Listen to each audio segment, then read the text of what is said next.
Hey, this is JP from John Paul Music UK, jumping into Warrior Sound, and in this series of videos we're going to go over live loops in Logic Pro. Demo projects, and they were originally on the iOS platform on iPhone and iPad, and they've been brought over to Logic Pro. So when you go into a new project from a template, you can see starter grids and they're all here.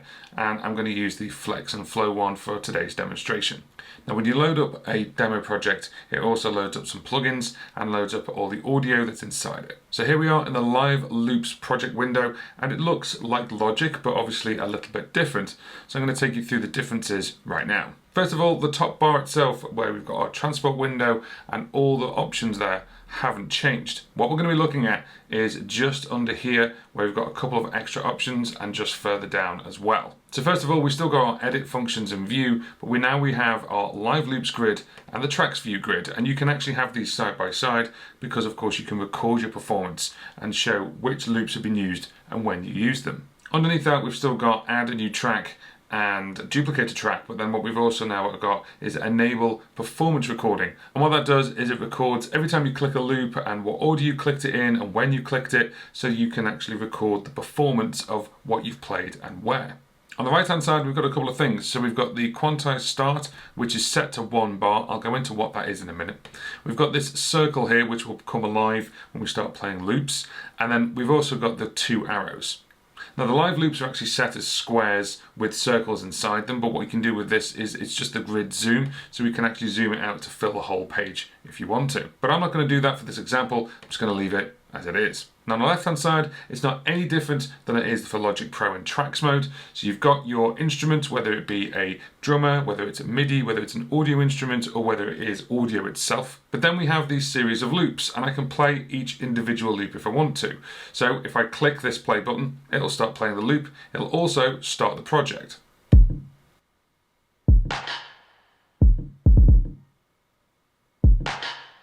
So now this playhead has turned into a stop button, and you can see that this is actually going in what would be the tracks view. If I stop the loop, it stops it on the next bar, and then this is still going. So what we can do is we can hit stop, and then we've stopped the project, and we can double click back to the beginning. And one thing to be aware of is the actual loops themselves. So the way these loops are presented are exactly like that, like loops. They're actually presented in a circle, and the way I think of it is as a clock. So 12 o'clock at the top is the beginning of the loop, and then it goes clockwise round right back to 12 o'clock again and just keeps looping and going round and round and round. Now these loops can also be different lengths, so what I'm going to do is I'm going to show you a couple of different ones. So if I start and press one here, and I press this one as well, now even though I started them at different times, they're actually in sync with the project. Stop that one individually, and stop that one individually as well. Right at the bottom of the page we've got this brand new section here, and these are the columns. So if you think of this as an intro, the next one could be a chorus or a verse or a bridge or a breakdown, whatever you've got, and then each one of these are called scenes. So you can rename this as just called 1 to 9, but you can actually rename them to whatever you want. And then you've got a little arrow here. Now if I click this arrow, it's going to launch everything in that same column at the same time. So what we'll do is we'll click that right now. And these 5 loops are now playing at the same time in sync.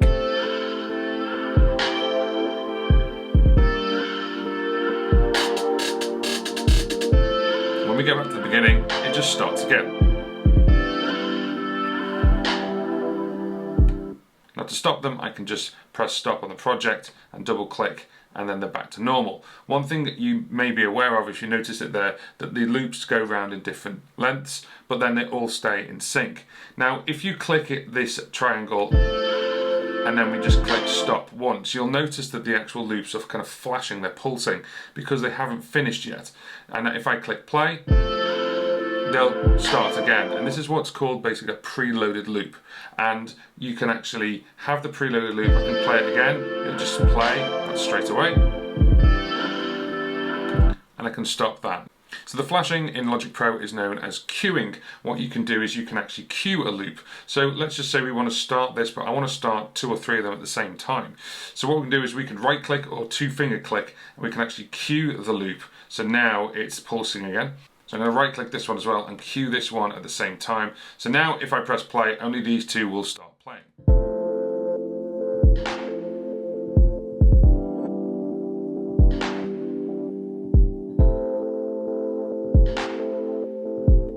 So I'm going to cue this one up and go cue for playback.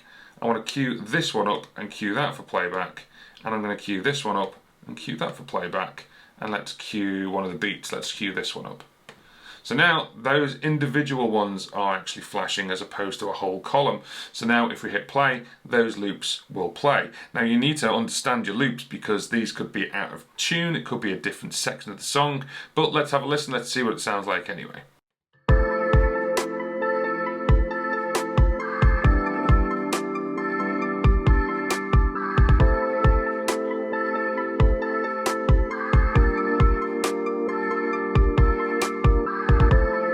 This is the great thing about live loops, because even though you've got them maybe in a structure or an order, you could remix them and you can have them in any order you want, and you can trigger them in any order you want as well. Today's video is sponsored by DistroKid. They let me get my music out to all of the major distributors, and they do that at a price an independent artist can easily afford. If you're ready to get your music or beats out there and want to release an unlimited amount of music each year, check the link in the description below for a discount off of your first year of unlimited distribution with DistroKid. Next one I want to show you with this demo project is how to bring something in new. So what we can do is we can do two things. We can actually import loops in, or we can also record loops in. So the first thing is, if I move the cursor around, and we can have a quick look here, if I was to click on this one, you can see it's got the play, and this is the 808 flex. This is a MIDI loop, and you can see there it's actually all the MIDI notes that are going around in a circle. But then in the empty ones you can just see a big old record button, and then what we can do is when we click that, it will give you a 1, 2, 3, 4. If you've got your metronome on, you can do that straight away, and then you can literally start playing it. If you've got things like a keyboard, like a MIDI keyboard, then you can physically play that in as you would any other MIDI instrument. The other one is audio, and then what you can do is you can actually right click and we can add a cell, and we can create, and we can record into the cell. Now let's just go back to MIDI. Go back to MIDI for a minute. This is the second part of MIDI. So the other thing you can do is you can right click or two-finger click on the trackpad, and you can go create MIDI cell. You can go create pattern cell, or you can record into cell. Obviously record into cell exactly the same as the record button. With the recording, you've got a couple of things. So we've got mode.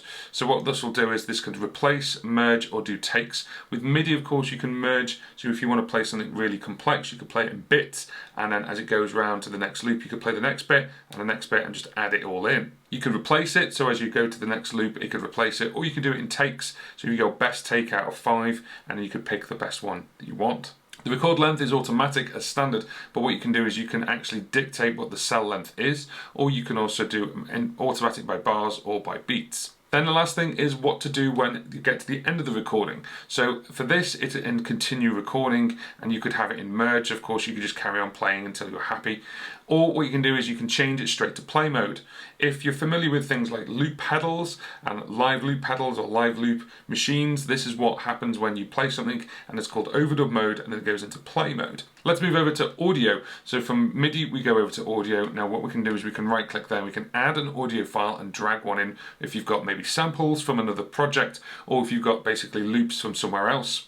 We can create a cell, and we could also record into the cell. This is where you'd be picking up your audio interface, maybe plugging in a microphone or a guitar or a keyboard, whatever you're doing.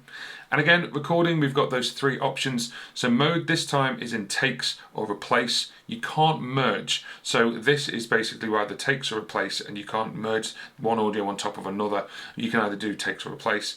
Then you've got record length. You've either got the record length of it, the automatic bars or beats, and again, record end action. So this actually changes it to play mode standard instead of recording continuously, because then obviously once you've recorded your loop, you just want it to play. What is quite nice, if you're not doing this in a live environment, if you're in your studio, then of course the record mode, you could do it as takes, and then once you've stopped, you can go back and pick your best take. The next thing I actually want to show you is actually controlling the live loops. Now you can actually control live loops with the app called Logic Remote. So if we go to Logic Remote, we can actually connect to the iPad. And what this does is it actually shows you the same tracks. But if we go to the top left-hand corner, then you've actually got live loops. So now what we can do is we can actually tactile play with this. This is just like a MIDI controller that's on the same Wi-Fi, and we can control it. But there's another thing on here which is very, very unique, which is called the effects. So effects is a single multi-effects processor where you can actually draw your finger up and down and you can affect the sound. So what I'm going to do is I'm going to play the track, and then this time what I'm going to do is I'm going to actually use this to affect it.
This is a really tactile tool, and it's a really, really cool thing. So of course you've got all controls, and it did actually stem from iPad and GarageBand OS. So this is a really, really cool tool, and it makes it really tactile. And Live Loops actually started on GarageBand on iOS for both iPad and iPhone. So it only makes sense that it works really, really well. Logic Remote is a free download, and you can just get it from the App Store, and then you just connect on the same Wi-Fi to your computer. The great thing with Logic Remote as well is the top left-hand corner, you can see all different parts. So we can go into the chord strips, we can actually go into... Logic Remote actually controls all different kinds of parts of Logic. So we can do actually into the mixer, and we can see the mixer while we've got the live loops on the screen, or we can actually go into things like step sequencers, or you can even go into chord strips if you're playing chords on things like a piano or a synthesizer. But for the actual live loop section, using the effects, it's really, really useful. Of course, the other thing you can do is you can control live loops with MIDI, and there's lots of different things you can use here. Of course, you can use things like a MIDI keyboard. The other thing you can use, if you're using anything that's kind of like an MPC pad or anything like that, or you've got control strips, they're really, really useful. And then you're just plugging that into Logic through your USB, and then you can control it in different ways. Now this is totally dependent on what device you have and how you've got it set up, but what you'll need to do is go into Audio MIDI setup on your computer and obviously program it up so you can control them through MIDI notes, or if you're controlling it through control changes. The second part of this is I want to show you what you can do with one single loop. So we're going to right click on this first loop. Now again, we've shown you can go record into cell, and we can queue up the playback. But we can also edit, so we can cut, copy and paste. So I could obviously copy this and move it over to a different section, and you would only move it across on the same instrument. If I was to put it somewhere else, it may have the wrong channel strip on it, it might have the wrong settings on it, so it could sound a bit weird. Of course, you could duplicate the track and have it in different modes if you wanted to. The next option is select, and we can do lots of different selections. So all cells, all following cells of the same track, or all cells of the same track, all cells of the same scene, so of course all cells going down. And then you can do same colored cells. So of course you can recolor them yourself, so you could have them in different colors. So if you wanted to select all of them and queue them up, you could do that. You could invert the cell selection and then of course deselect them all. Quantize is there obviously for things like MIDI, but with the drummer is kind of preset already. So if I was to do this on here, you'll then see that quantize is available, and I can quantize it to lots of different time signatures. Transpose is also there for you as well, so you could maybe duplicate, I could copy and paste the same track, and maybe I could duplicate it and then transpose it on MIDI, because of course it could be for a different part. I could also do transpose on an audio file, and it does use the time stretch system, therefore you can actually stretch it and transpose it without changing the actual timing of it, which is really, really useful. The next one is playback. Now it's set as loop as standard, of course, but what you can do is you could have it muted. You can also reverse it, so that this one round here, I think this one is reversed. Let's have a look. Yep, it's looped but also reversed. So you can actually then change the speed if you want it to be half or slower or faster. You can quantize the start and quantize the loop to start as well, and then the play form and how it's being played. So you can actually change the play form, so maybe you only want it to trigger once and then play it out and that's it, or you want it to continuously loop. So you can change the way it plays. Recording we've kind of already gone over because obviously we've shown that on an empty loop, but again, mode we can change it over from replace or takes. You've got the record length and also what it does at the end of the recording. Just like any other track, in tracks mode, what you can do is you can bounce and join. So you can actually join cells in place. You could select a couple of cells and join them together. Maybe you've got a 3-part harmony and you actually want to bring those together just as one cell. You can do that. So the other thing you can do is you can export and extract. So what we can do is we can actually right click and go to export on a MIDI track, and you can add it to the loop library. The other thing you can do is you can export as an audio file. So then if you just want it as audio as opposed to MIDI, it means it's just playing an audio track. Just be aware when you do that, you can't put audio on a MIDI track. Obviously it will create a new one for you. And then lastly, we've got things like the name of the cell and also the color as well. Now, when we get over to audio, there's another option as well, which is extract loop. Now, you can't do this at the moment because it is a demo project, but if you've got loops that are in there, you could extract it up because obviously it's a loop that's made of your own. As it clearly says there, this item is disabled because the cell is an Apple loop. But if you had your own loop, you can extract that loop out and you could pull it out and make it your own version to put in the loop library, and then you could pull it out as a separate waveform. So the other thing I want to show you is how we can also import things. So on the right hand side, we've actually got a couple of different options here, and one of them is Apple loops. Now Apple loops, there are thousands of loops here. They are royalty free, but you can't extract them out, but you can use them if you want to. And then we can actually bring in a different loop. And the other way you can do it as well is if we go to file, we can go to import, and there's loads of different options here. So we can import things from another Logic project. We can import live loop grids. We can actually do an audio file, a MIDI file, a music XML file, and you can even pull things like music memos files as well. So what I'd like you to do is have a little bit of an exercise and play around with this and start dragging things in. Now, if you're using an Apple loop, they are pretty much predetermined, so you can pull them in. If they're green, they're MIDI. If they're blue, they're audio. So obviously you can't put one on top of another, so you can't put an audio loop onto a MIDI track, but you can obviously bring a MIDI track into a different MIDI file and just do it that way. So have a play around. What I'd suggest you do is obviously start pulling in things like different projects into the grid file, or obviously have a look if you've got some samples and try pulling them into it as well. The section of this is actually creating a blank live loops track. So what we can do is there's two ways to do this. So if we're in Logic, all you need to do is go to File and go New, and it's going to create a tracks view straight away. So if we go Audio, for example, and then I can just click Create. Now we're in the normal tracks view as we've always had, but now what you can do, if you're here, you can actually create a live loops view and get rid of the tracks view, and we're in. Now when you're in a blank project and you go to live loops, what it does, it creates 8 different sections for you. So you can always add more when you've filled that, and it just automatically will add it on for you. The other way of doing this is we can actually go and get a live loop session right from the get-go. Now with the tracks view, of course, you say what you want, but let's just get out of here for a second and close this down. And then what we can do is you can go to File and go New from Template. Now, of course, we've got the starter grids, which we played with. And if you go New Project, you've got an empty project for tracks, and you've got an empty project for live loops. So let's pick that one. What I'm going to do now is it's going to load up an audio track, and it's also going to load up a MIDI track as well. Now, whatever you've used for MIDI, of course, is going to preload that up. So I've been using Analog Live. If you're just using Logic's internal library, of course, it'll load up what you last used. Now, working with the cells option, there's a couple of things you can do. Of course, if you've got a track that you've already made and you want to turn it into a live loops, you can do that, and you can actually extrapolate the audio and turn it into a live loop. This is really, really good for remixing, and you can actually then remix your track in sections if you want to. Another thing to talk about is the drums and the drum patterns. So obviously, if you create a new drummer, and we go into the drummer patterns and we pick which drummer we want and we go create, what this will do is it automatically creates the drummer pattern, and of course we can now go into this and we can actually go into the individual drum beats and create a loop for each one, which is really, really good. Or of course, if you've got it here, you can click plus, it will give you that, and you can split it all up into the different patterns. So if I was to hit play now,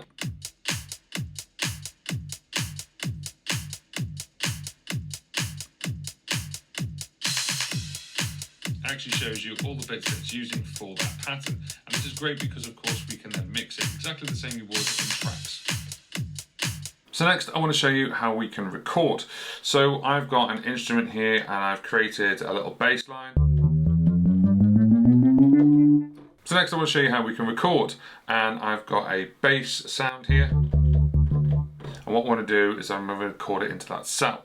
So what happens is it just keeps recording until you say otherwise, and we can have the metronome on. But what I've already got is I've already got the big room sound. So we're going to play that, and then I'm just going to click record, and we'll just get a couple of bars down. Now to stop recording, what you do is you click it maybe just before the bar one, beat one, as it were. So let me show you what I mean, and what we'll do is I'll record a little rhythm down.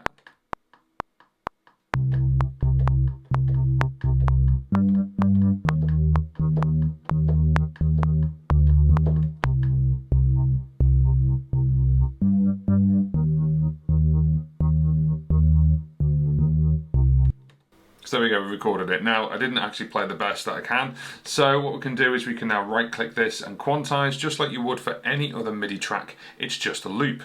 So we can actually record this down and just actually go to quarter notes if you want.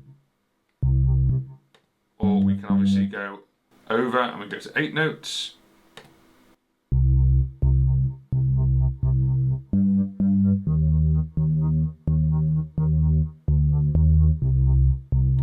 Go. So it's now actually quantized. Now that's it, that's the basics of it. But what we can now do is we can obviously go into the next one and record something different for a different section. But we can obviously start marrying this together, so we can start playing them together, see what it sounds like. Maybe I want to make some adjustments.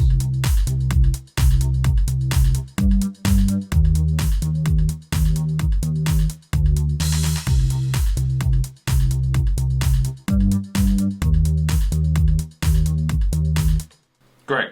So what I'm going to do is I'm going to right click and I'm actually going to copy this, and then I can paste this into this one. It's exactly the same, but what I can now do is I can now edit this. So I'm going to actually go in and edit the sound and edit what it sounds like. To do this, all I need to do is basically give this a double click, and then it brings up the normal inspector as you find. All I need to do is I want to edit any of the MIDI notes. You do it in exactly the same way you would for any other track. You can give it a double click, or we can just press here, or we can just press E for the editor, and then we get our normal piano roll. So we can actually start editing this and start playing around with it, and obviously change what the sound is, or change the melodic part of it, anything that you would normally do on Logic.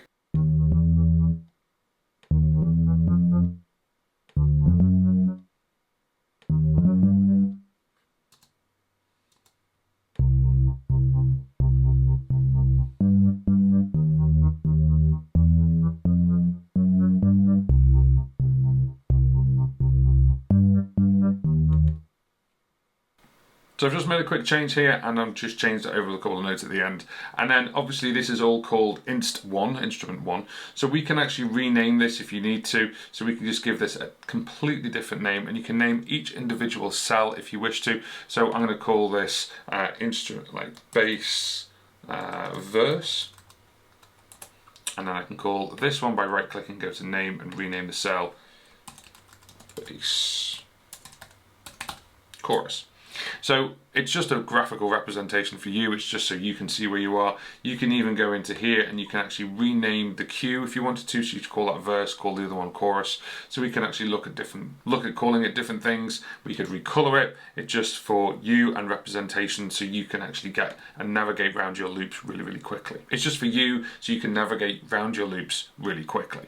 Now the other thing as well, just like the drummer sections in patterns, so we're going to add in a chorus for the drummer. So we add another pattern in, and then what we can do is, you'll notice I haven't got rid of the inspector, but if you've got the inspector there, this is where you can then change this over. So we'll make this a bit louder.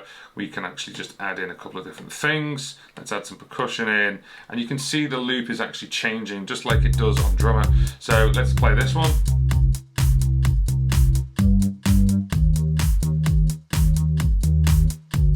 Let's go over to number 2.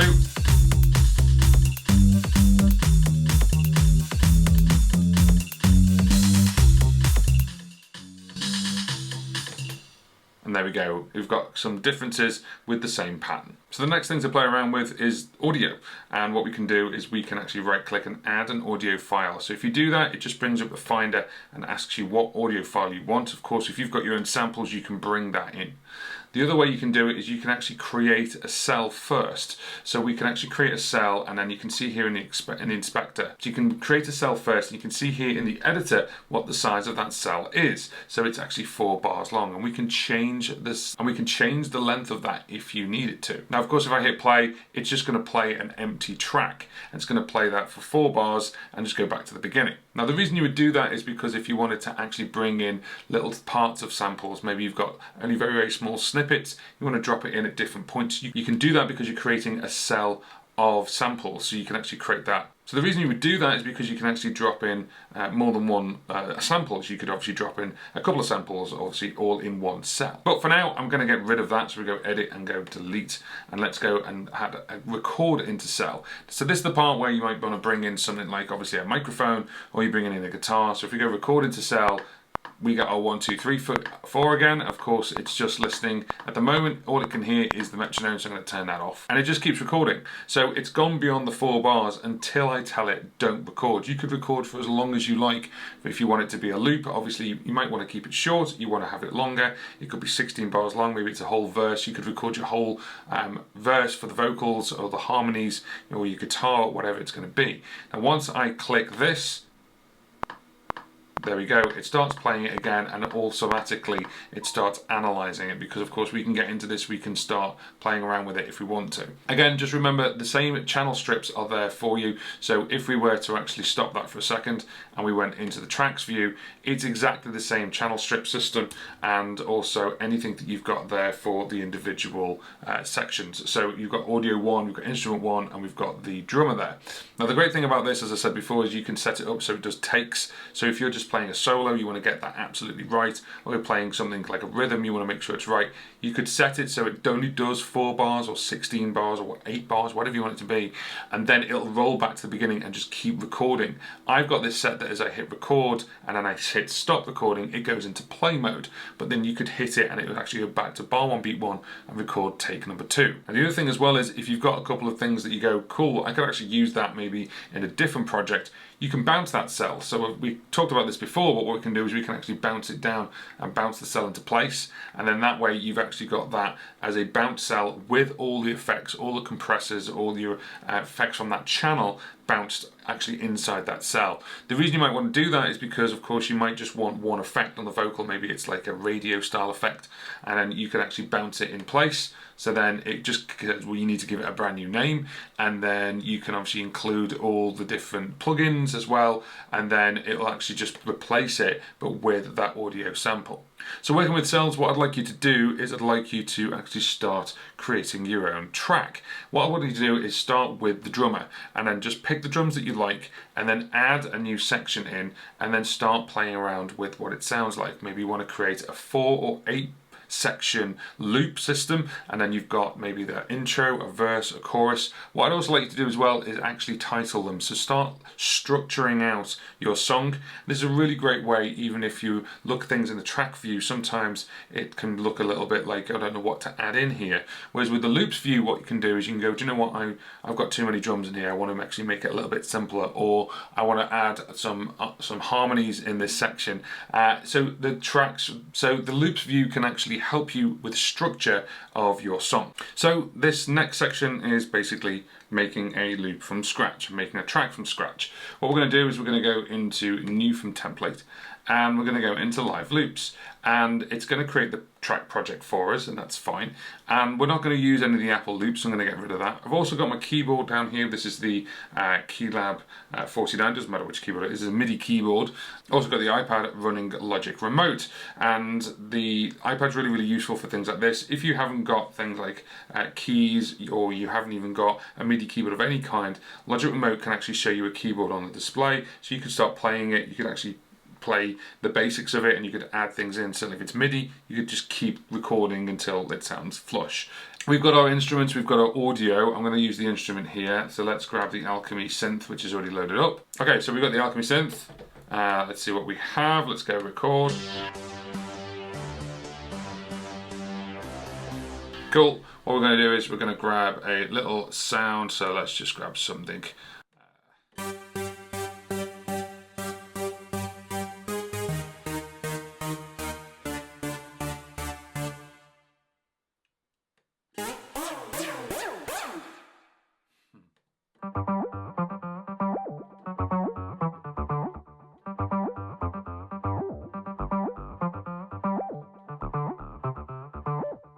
Cool. So what we're going to do is I'm going to use this, which is the classic acid patterns, and I'm just going to create a loop. So let's make this a little bit bigger so we can see it all. And it's showing me record because we've got record on. If you have that switched off, it doesn't show you anything. So we can hit record, and then you can obviously do this on the screen with a keyboard and trackpad or mouse. But what you can also do is go into live loops on the iPad or the phone, and you can actually trigger it right here. So it depends what you want to do. If you've also got things like a MIDI controller, you have a foot controller, you could do it on with a foot controller as well. So it will trigger the next loop or trigger a live loop depending on what you want to do. So you can really utilize things like MIDI controllers to personalize which track you're selecting, what you're recording, what you're not recording. Very clever. So what we're going to do is I'm just going to hit record, and then we need to make sure the metronome is on. So for the first one, so I can hear what I'm doing. So we're just going to record a little pattern.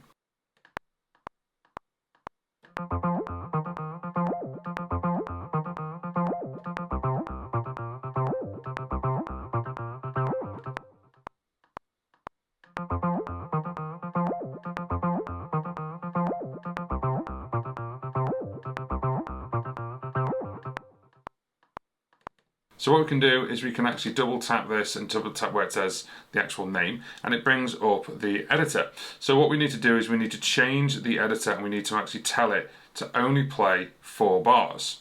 So now when it plays it, we're actually going to get 4 bars, and it should roll around in a loop.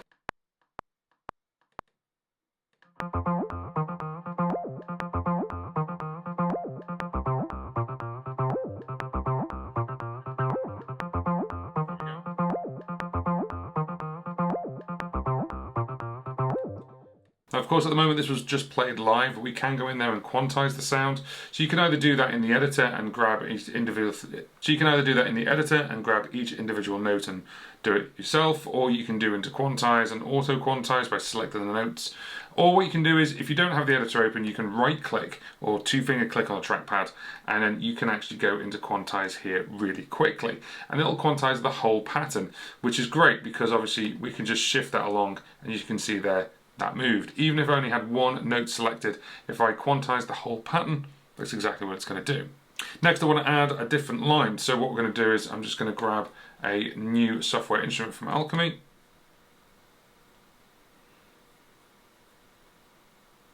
We'll go into a basic bass. Let's grab something from here.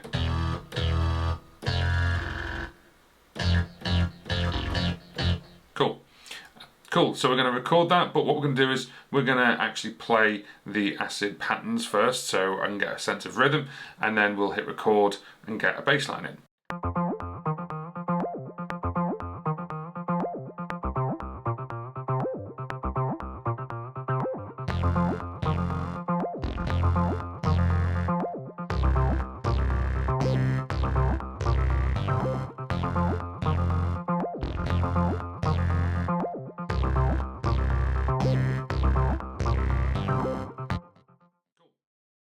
So a little bit out there, but we can obviously go into quantize.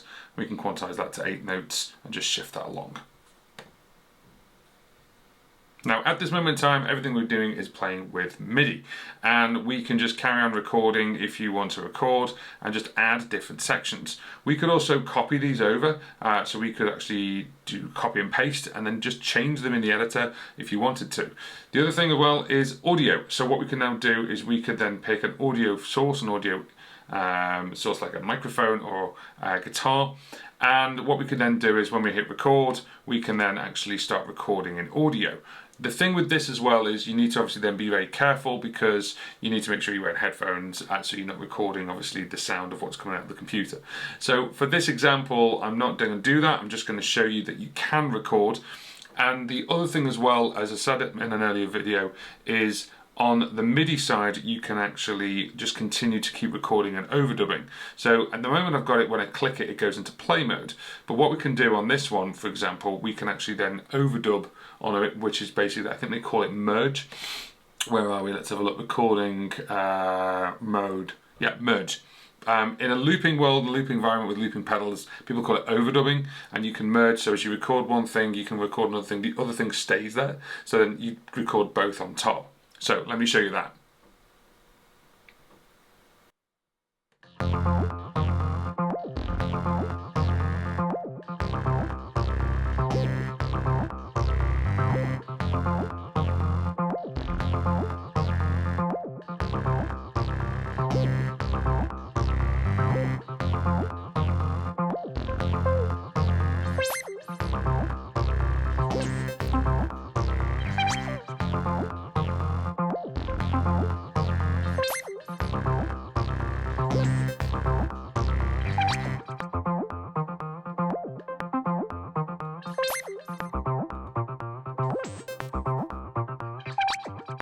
So you can now see that I recorded on top of that, those two stayed where they were, and it added them in. So you can do this where it just keeps recording on top if you want to, and change the way it records. I just added another recording on top, but you can do it where it just keeps going, just keeps merging if you want it to. The difference is with audio, what you have to do is you can't merge them. What you have to do is make a recording and then duplicate this track for another recording. So if you want to do a 3-part harmony, it would be 3 recordings deep, if that makes any sense to you. And then you could stack them. So what you can do is you can actually create a stack track. So if you were doing a harmony, for example, you could do a stack track, no problem. Give that a name and then stack them in. So then that's recording number 1. And then we add another one underneath. We add a new audio track underneath, and we add that into the stack. So you could obviously stack them all up and then keep them all under one roof. So then when you want to launch them, it's just one loop that you're launching, but actually it's 3. So I'm just going to make this a little bit smaller to fit everything in, and I'm just going to get rid of the editor. The next thing I'm going to bring in is I'm actually going to bring in a drummer. So let's bring in one of the drummers. Let's go into electronic, that's fine. And then we can go create. Now what this does from the get-go is it just brings in one of the drummers. When you go into the tracks view and you bring in a drummer, it just brings in 8 bars straight away. But this doesn't do that. What you have to do is you have to add it in. So of course you can then pick the sound and the sound of the drummer, which one it is. And when you click it on there, what it does is it then brings in the 8 bars that you're bringing in. But what you can do, of course, is you can then you can adjust this however you want it to be, and we can then just play it.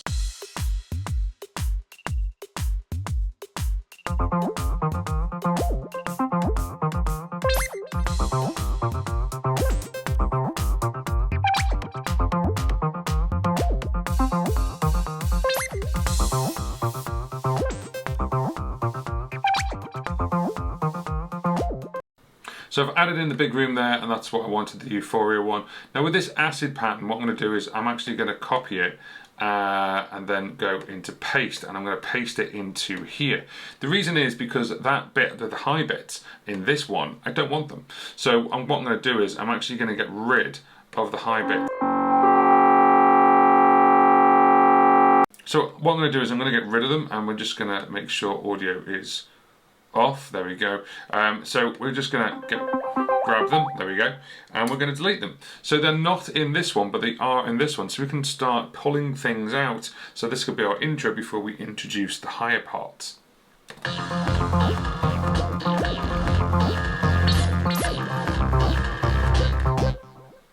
The other thing as well is I've recorded this layered bass, and I don't want it in the first part, so what I'm going to do is I'm just going to drag it. So you can literally drag and drop it to wherever you want on that channel.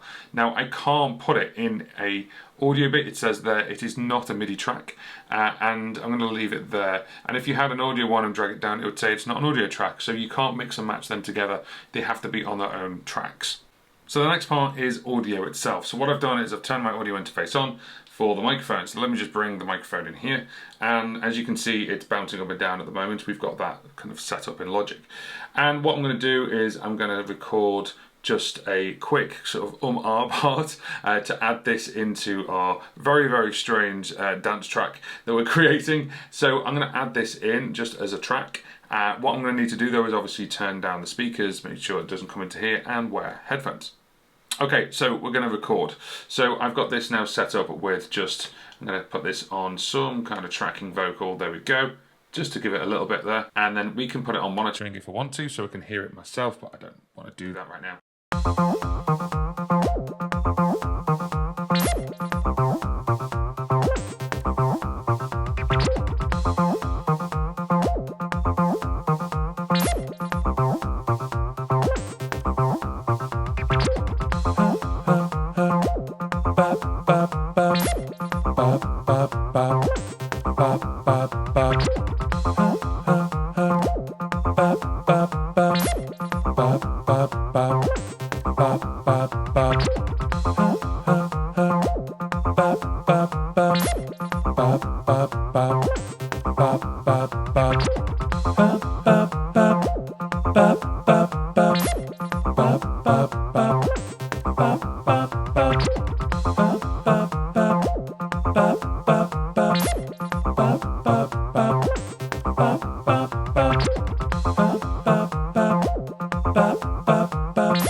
Not the best vocal take I've ever done in my life, but you kind of get the idea. So each one of these is completely separate, and we can play one individually. We won't play that anymore because I'm a little bit out of tune there today. But you get the idea that basically you can grab all of these. Now I could grab all of these and just select them all and then create a track stack out of it like you've got here. So I could stack these in if I wanted to. So the other thing I can now do is I can now grab these three and create a track stack. So then if I stack that over, and then we can obviously create that. They're all in there as one. Now the only thing is it doesn't show the audio file, it just says a tiny little 3 there if you notice it. So you have to kind of go down to there and see it. So if I was to play this right now.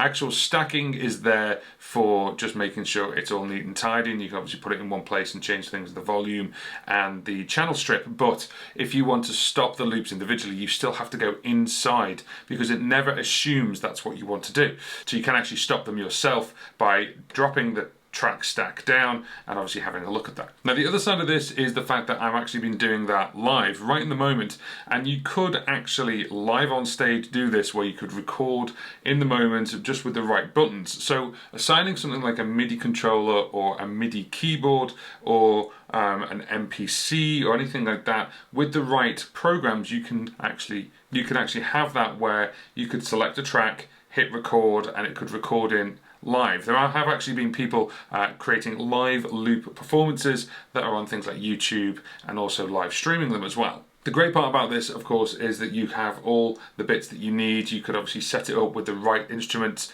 and then you can just go down to the next one and start playing it straight away. Or if you're doing it for vocals, you can obviously then create the vocal tracks that you need. Or if you don't even have one, you can literally just create a new one on the fly while it's playing. The playing doesn't stop if you create a new track, which is really, really good. Obviously, if you're using a big plugin, then it could pause it or it could make it stutter in a live environment, so you have to be careful of that. But if you're using something that's kind of in-house that doesn't need to load it from an external source, then it's going to pretty much stay going as long as your computer is powerful enough. Now everything we've got in there so far, we have the drummer, we've got 3 vocal tracks, and we've got 2 different MIDI tracks as well, and everything is still editable. Now think of it, this is Logic, we've not moved to anywhere else, and you can go in there, you can actually grab a track and we can edit it however you want. So we've still got our editing tools here. We can edit for the actual stack where you've got basically something there on there. You've got the we've got the compressor, we've got the EQ, we've got the actual sound that it is, and then you've got your own individual stuff for effects, you've got your buzzes, you can still do all of that, and then the actual sound itself when we go into the editor. So I could, I know these were sung a little bit out of tune today, but we could actually go in and we can flex that out. We can edit it, we can change the length of this. The possibilities are endless, which is fantastic. Now, everything I've been talking about so far has all been live loops, and that makes sense. So why do we now need the tracks view? Well, if we have a look over this side here, there's actually a bar, which I've not actually talked about at all yet. And the reason for that is because this is actually merging between the loops view and the tracks view. So when you've got these parts here, you can press stop when you've got these parts here, you can actually press stop right here to stop an entire scene. But we've also got these little arrows on every single one of these. So what I'm going to do is I'm going to bring the tracks view back, and I want to show you why they're there. So what we can do is, if you've got stuff recorded on here and then you want to play a loop, you can actually have both playing at the same time, one or the other. So we can actually override what happens depending on which one it is. So right now, if I do this, it's going to be the loop, whereas if I've got something on here, it will actually do it. So I'm going to bring in a track right now, as you normally would in the tracks view. And we'll just press play. Now that is playing the track. So if I now do this, it mutes it, and there's nothing playing because I've not told it to trigger the loop. The great thing about this is where you can start experimenting. So if you want to actually like create harmonies, or you want to create a melody, does that work? I'm not sure if that works. So you can do that without having to like put this into a looping mode. And you have to drag and drop. It's real quick, and you can just really quickly hit play, and you can put any section with any section, as opposed to having to drag sections on top of one another and then deleting them and rearranging them. This is almost like a pre-planned sort of system where you can just play what you like, and then you go, actually no, that one and that one work really well, let's drag them over. So you can start creating the structure of your song based on the loops that you're making. Now the other part of this is this button right here, and this actually enables you into recording the loops into the tracks mode. So what we can do now, if we just hit record, nothing will happen until you actually create a loop. So if we hit record right now,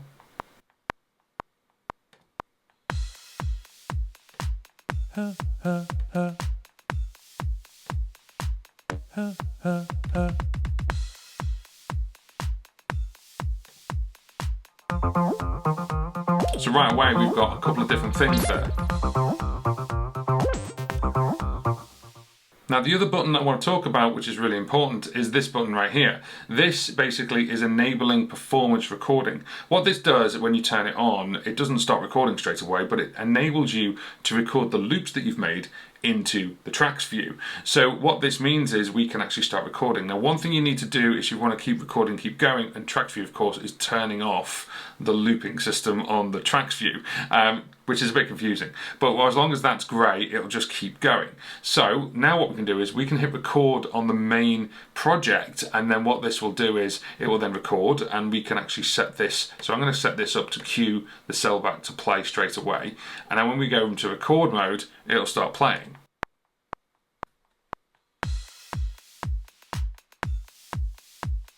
So you can see there's like this grey record bar. So let's add some things in.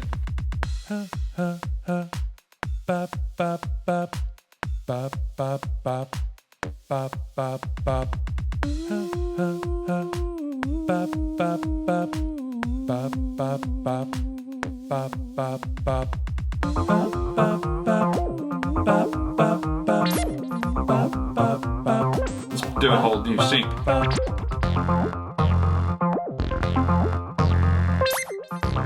Let's bring the drums back.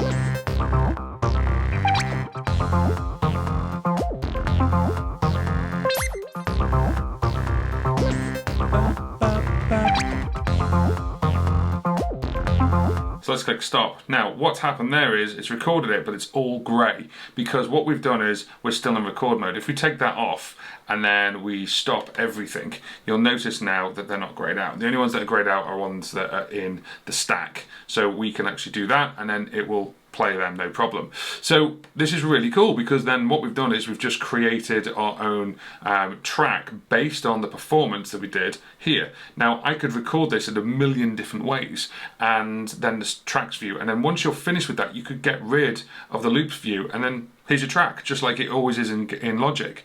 So this is a really, really clever way of getting this stuff from the loops. And so you're not going to play it live, you want to record it out as a song.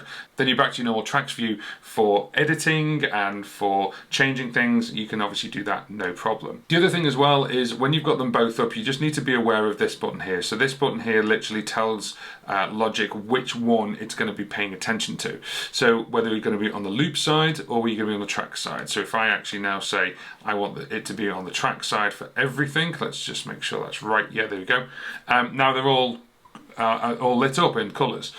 So now if we were to press just play, it will play the track as we want it to play. Now the loops are still active, so we could actually then add in something which wouldn't be recording right now, but we could just play it live over the top of it. So you could, I'll stop myself from singing there. You could actually create a backing track and then you could just play stuff over the top. You can add little bits that are live in the moment. So this becomes like a studio / live performance tool. So if you've got this on a laptop, for example, you could take that out on stage with you. It's really, really powerful.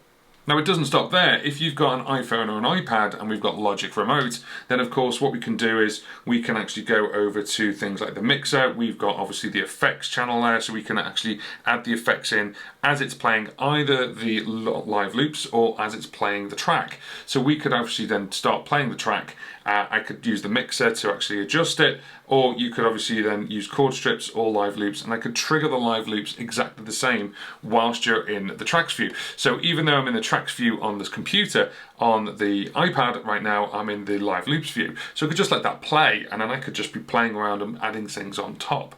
It just makes it a really, really versatile piece of kit, because even if you're doing it on a phone, then you can actually add this on. You could trigger something really, really easily. You could have that maybe by the side of your keyboard and just trigger one loop that you might need in a chorus or a breakdown.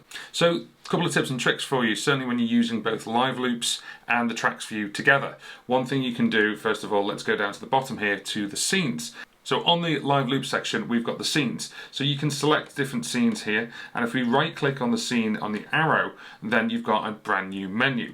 So we've got cue the scene, and that will actually queue up all the different loops for playing before you hit play, which is really useful. Copy playing cells here, so we can actually copy just the ones that are playing in the moment. We've also got duplicate, so we can actually do this a couple of times. Let's do it. So we're going to go duplicate, and literally it duplicates it and it pushes everything else aside one. This is really, really useful, because imagine if you've got like 20 all in one go, you could move them across and you could start taking things out, so we could start structuring our song. So I'm going to duplicate these a couple of times and do that. But now what I'm going to do is I'm going to start taking out these harmonies. So what we can do is I'm only going to start with that one. This one I can literally just press the delete key and get rid of. Then I'm going to add that one in and leave that one in, and then we can take that one out. I don't want the acid in there, I don't want the big room in there until we get to all three. And then we've got this one here as well. So we can really start structuring the song how we want, just by duplicating what we've got, if it's the same chords going over and over again. The next one is you can insert an empty scene. So we can actually insert a completely empty scene in the middle, and we can also take that out as well. Now to take that out, all you need to do is actually just be on that scene and click delete. And that way, as long as there's no cells on there, it'll just get rid of it. If you hit delete on a certain scene, sorry, I didn't mean to do that. If you hit delete on a scene, it then asks you and says, hang on, there's stuff in here, are you sure you want to do this? So really useful for that. Right click again, and obviously we've got things like rename, so we can rename this. We could be intro, verse, chorus, bridge, whatever you want. Of course we can delete the whole scene. It asks you if you want to do that. You can just press the delete key as well. Now here's a really clever one, and this is where we start merging things over. So let's go and put this on bar 29 on the playhead, and what we can do is this scene right here, we can literally go copy scene to playhead. So when we do that, it copies all the tracks that are in use in that scene over to the playhead, and that's just really useful. Certainly if you're now building the structure for your song, you go, right, that's definitely going to be just played once, and then this one afterwards, that's the one I want. Cool. So what I'm going to do there is I'm going to go to bar 33, and I'm just going to copy and copy that to the scene as well. So now, instead of having to play it, what you can do is you can just copy them over. It copies over both the WAV audio information and the MIDI information, and then what you can do is when you're in the actual live track section, what you can do is you can then start editing that separately, so you could change it from what it is so it's not always the same loop. So what we can do now is we stop all these and we move over to the tracks view. So let's just move that over. You can do it all by just moving all over there, and you've also got a full stop if you want to stop anything that's playing here. So we've now got these here, and this is a complete repetition of this one, but we can now go into this one and we could change it, and it wouldn't affect this one here. It would create it as a brand new MIDI track, just like it does on the normal tracks view. You can, it's a completely different MIDI section or region, so you can obviously then change it. Same with any of these, you could start chopping up the audio, so we could actually just grab here and I can start moving that. Of course, it doesn't affect any of these at all. Now, another couple of things you can do, obviously insert scene at playhead as well as copy scene at playhead. So you can obviously do that if you need to, so you could copy over. So if you have got tracks on here already that are something else, then you can insert it in. If you copy it in, what it'll do is it'll override anything else that's in that region, whereas if you insert it in, it's actually pushing it in between everything else. Really useful. Then the other thing as well is you've got quantize, how you're going to start it. It's global at the moment, so whatever it says up here is the quantized start, but you could change it scene by scene if you wanted to. You've also got the play mode, so at the moment it's on retrigger or start stop, and then you've also got set all scene triggers, so you can then set all of them to exactly the same. It's a nice little tip for you as well. Obviously, we can make this as big or as wide as you want. We've said that right at the beginning. And then also, this will literally mute and change over from loops to tracks. And you can stop all tracks there. And you can stop all loops there just by pressing the stop button at the very, very bottom.